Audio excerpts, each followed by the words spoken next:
தங்கமயிலின் கோடை கொண்டாட்டம். நீங்கள் வாங்கும் ஒவ்வொரு 10 கிராம் தங்கத்திற்கும் 4000 ரூபாய் முதல் 6000 ரூபாய் வரை தள்ளுபடி. 20 கிராம் மற்றும் அதற்கு மேல் தங்கம் வாங்குபவர்களுக்கு 6000 ரூபாய் வரை தள்ளுபடி. தங்கமயில் ஜுவல்லரி.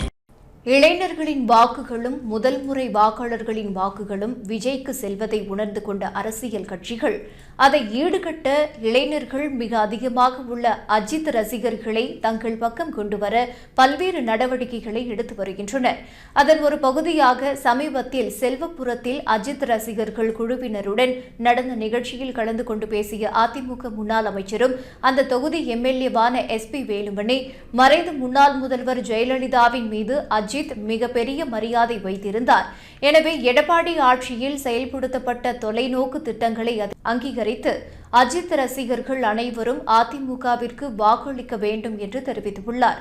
மேலும் அதிமுக தொண்டர்கள் இடையே பேசிய SP வேலுமணி, திமுகவிற்கு எதிரான ஒவ்வொரு வாக்கும் சிறுபான்மையினரின் வாக்குகளும் தாவேக்காவிற்கு செல்லாமல் அதிமுகவிற்கு கிடைப்பதை உறுதி செய்தால் மட்டுமே வரும் சட்டமன்ற தேர்தலில் வெற்றி பெற முடியும் என்று தெரிவித்துள்ளார்.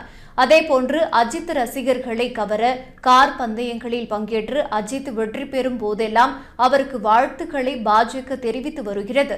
அது மட்டுமல்லாமல் அஜித்துக்கு பத்ம விருது வழங்கியும் அஜித்தின் திரை பங்களிப்பை பாஜக கௌரவித்தது. ஏற்கனவே இளைஞர்கள் வாக்குகளை அதிகமாக வைத்துள்ள விஜய் அஜித் ரசிகர்களையும் தனது பக்கம் கொண்டுவர அவர் நடத்திய பல்வேறு பொதுக்கூட்டங்களில் அஜித் உடனான உறவு குறித்து பேசியுள்ளார். கடந்த செப்டம்பர் 2025 நாமக்கல்லில் நடந்த தாவேக பொதுக்கூட்டத்தில் விஜயும் அஜித்தும் இணைந்து இருக்கும் புகைப்படத்தில் விஜய் கையெழுத்திட்டதை அவரது கட்சியை சார்ந்தவர்கள் சமூக வலைதளங்களில் பரவலாக பகிரப்பட்டது. தமிழகத்தில் 18 முதல் 19 வயது வரை மொத்தம் 14,59,039 பேரும், 20 முதல் 29 வயது வரை 1,07,18,457 பேரும் வாக்காளர்களாக உள்ளனர். கடந்த 2024 மக்களவைத் தேர்தலை ஒப்பிடும்போது முதல் முறை வாக்காளர்களின் எண்ணிக்கை 10.9 லட்சமாக இருந்தது.